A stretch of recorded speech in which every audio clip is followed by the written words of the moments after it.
में नरेगा सॉफ्ट में आधार सत्यापन करना और बैंक और पोस्ट ऑफिस के साथ आधार आधारित भुगतान के लिए NPCI के साथ मैपिंग करने की जो प्रक्रिया है उसमें जो जिलों को दिक्कतें हैं, समस्याएं हैं, उसको समझने और उसकी प्रॉब्लम को सॉल्व करने के लिए आज की एक दिवसीय कार्यशाला में जिले के लेखाधिकारी, जनपद पंचायत के सहायक अतिरिक्त कार्यक्रम अधिकारी और हमारे GRS और सीनियर डाटा मैनेजर्स से आज जो डिस्कशन हुए बहुत ही उपयोगी और उपयुक्त रहे। विशेष तौर पर हमारे ग्राम रोजगार सहायक साथियों ने जो उनकी समस्याएं बताई उससे जो चीज़ें क्लियर हुई हैं और हमारे जो लेखा अधिकारी और हमारे सीनियर डाटा मैनेजर्स के साथ जो डिस्कशंस हुए हैं वो बहुत ही महत्वपूर्ण हुए हैं। मुख्य बातें जो हमें ध्यान में रखना है, जो हमें ग्राम पंचायतों तक सर्कुलेट करना ज़रूरी है, क्योंकि जब पंचायतों स्तर पर ये स्पष्ट हो जाएगा कि काम कैसे करना है, कहाँ समस्या है, तो मेरा काम भी आसान होगा। पहला है कि आधार सत्यापन में आने वाली समस्याएं क्या क्या है। पहली समस्या है कि आधार में नाम और जॉब कार्ड में नाम मिसमैच है।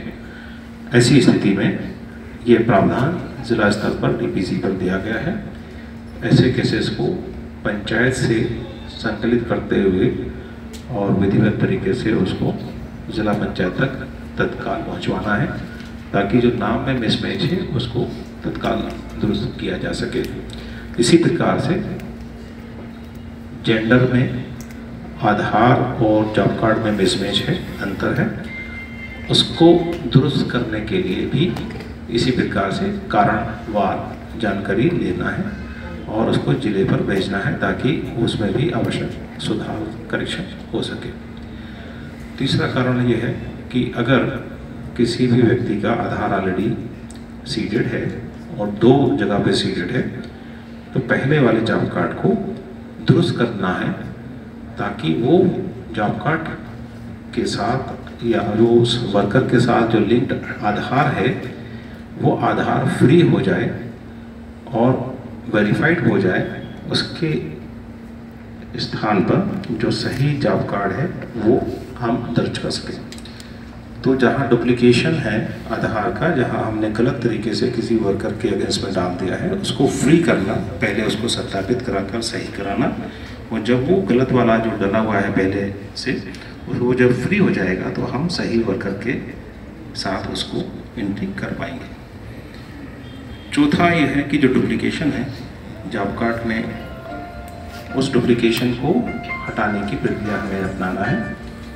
उसमें विस्तृत चर्चा हुई है कि जॉब कार्ड अगर आपका डिलीटेड है तो उसको किस प्रकार से DPC लॉगिन से जो है आपको क्लियर करना है, उसकी प्रक्रिया भी आपको पता है। जॉब कार्ड अगर डिलीट है तो उसको आप पहले इसको अनमैप करेंगे और उसके बाद जो सही जॉब कार्ड है उसके साथ उसको, सही वर्कर है उसके साथ उसको मैप करा लेंगे। एक और जो डुप्लीकेशन का जो रीज़न है वो, उसमें भी आपको जितने भी जॉब कार्ड डुप्लीकेट हैं उनकी एक शीट बना लीजिएगा। शीट बना के और उसको विधिवत तरीके से जो आपकी प्रक्रिया है उसमें जनपद पंचायत से केसेस बनाकर उसको अपने पास रखना है, उसको अप्रूवल कराने के लिए भेजना है जिले पर। क्योंकि जॉब कार्ड डिलीशन या आधार आपका वर्कर डिलीशन करने का ऑप्शन PO लॉगिन पर उपलब्ध है, इसलिए वो डिलीशन तो जनपद से ही होगा, लेकिन उसका जो अनुमोदन है वो अपने DPC से लेना ज़रूरी है। तो इस तरह से करने के बाद ये हमें काम करना है। लेकिन जो मुख्य और समस्या है वो है जो आपका आधार में अपडेशन होने के बाद नाम, लिंग और डेट ऑफ बर्थ वगैरह में बदलाव होना, जिसके कारण से आधार का डेटा और नरेगा डेटाबेस में जॉब कार्ड का डेटा मिसमैच होता है। वो एक्सरसाइज बहुत ही महत्वपूर्ण है। उसके लिए हमारा जॉब कार्ड अद्यतन अगर कराना ज़रूरी है, तो जिस प्रकार से कुछ पंचायतों ने बताया कि उन्होंने पोस्ट ऑफिस पे जाकर उसको अद्यतन करा लिया, वो काम करा लें। अगर ऑलरेडी अद्यतन है और हमारे पास उसकी कॉपी नहीं है, उसकी कॉपी हम प्राप्त कर लें और नरेगा डेटाबेस में अद्यतन जानकारी के साथ उसको डेटाबेस में सीड कर दें।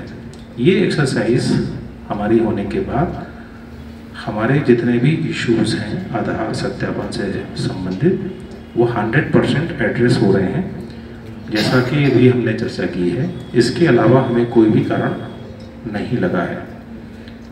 इन कारणों को जॉब कार्ड वार देखना पड़ेगा और हमें एक एक जॉब कार्ड के साथ उसको मिलान करके और कारणवार उसको जिस स्तर से उसका निराकरण होना है उस स्तर से उसका निराकरण करना होगा। आधार सत्यापन हमारा सबसे महत्वपूर्ण काम है, क्योंकि आधार सत्यापन के बाद अधिकांश हो सकता है कि वो आधार से जुड़े हुए जो बैंक खाते हैं वो NPCI पर ऑलरेडी हो, क्योंकि कई विभाग इस पर काम कर रहे हैं। कृषि विभाग भी, श्रम विभाग भी, अन्य विभागों में भी DBT का काम हो रहा है। तो आधार के साथ कोई एक ही खाता लिंक हो सकता है और वो खाता लिंक करने की प्रोसेस के लिए कंसेंट फॉर्म देना होता है। तो ये भी संभव है कि किसी दूसरे विभाग ने कर लिया हो, लेकिन ये देखना है कि अगर आधार किसी भी खाते के साथ लिंक है तो वो एक्टिव हो, डोरमेंट ना हो और वो क्लोज ना हो।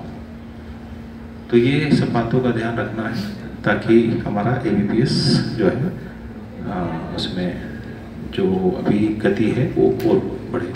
मुझे पूरी उम्मीद है कि आज की इस कार्यशाला से काफ़ी आप लोगों के जो डाउट थे क्लियर हुए हैं, और अब जब आप एक सेशन अपने नीचे जनपद पंचायतें और पंचायतों के साथ कर लेंगे, उनके डाउट क्लियर कर देंगे, तो कारण के आधार पर जिस स्तर से काम होना है वो तेज़ी से होगा। समस्या का हल सबसे महत्वपूर्ण ये होता है कि समस्या को पहचानना, और मुझे लगता है कि आज की कार्यशाला में हमने अपनी समस्याओं को अच्छी तरह से समझा है दिन भर बैठ के, और वो जो प्रमुख समस्याएं जो हमारे सामने थीं उनको हमने अच्छी तरह से किस प्रकार से होना है उसको भी अच्छी तरह से समझ लिया है। बस अब अगला काम है कि हमारी आज की जो लर्निंग है, जो सीख है, वो पंचायतों तक पहुंच जाए ताकि वो अपने इस तरह से सही काम कर सके।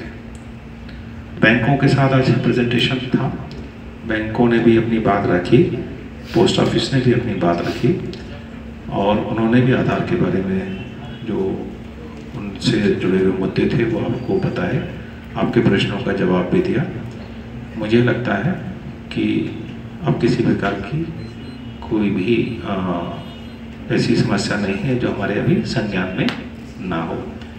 फिर भी जब हम काम करते हैं तो कुछ और भी नई समस्याएं आती हैं, नो डाउट वो होंगी जो हम आज नहीं पहचान पाए हैं, लेकिन मुझे उम्मीद है कि हमने 95% समस्याओं को समझ लिया है और हम अगले 10 से 15 दिन में प्रगति में ज़बरदस्त इजाफा करेंगे। और जो लास्ट में जो समस्याएं बचेंगी, आई थिंक वो 4 से 5% जो होता है आखिरी का, वो सबसे टफ होता है। तो एक बार और हम कोशिश करेंगे कि हम आप लोगों के साथ अनुभव शेयर करेंगे, और फिर वहाँ अगर कुछ ऐसी समस्याएं हैं जो अभी तक हमने पहचान नहीं कर पाए हैं उनको भी हम देखेंगे और उसको फिर सॉल्व बनाएंगे। आप सभी दिन भर हमारे साथ रहे, एक दूसरे से हमने बहुत सारी चीज़ें सीखी, इसके लिए बहुत बहुत धन्यवाद।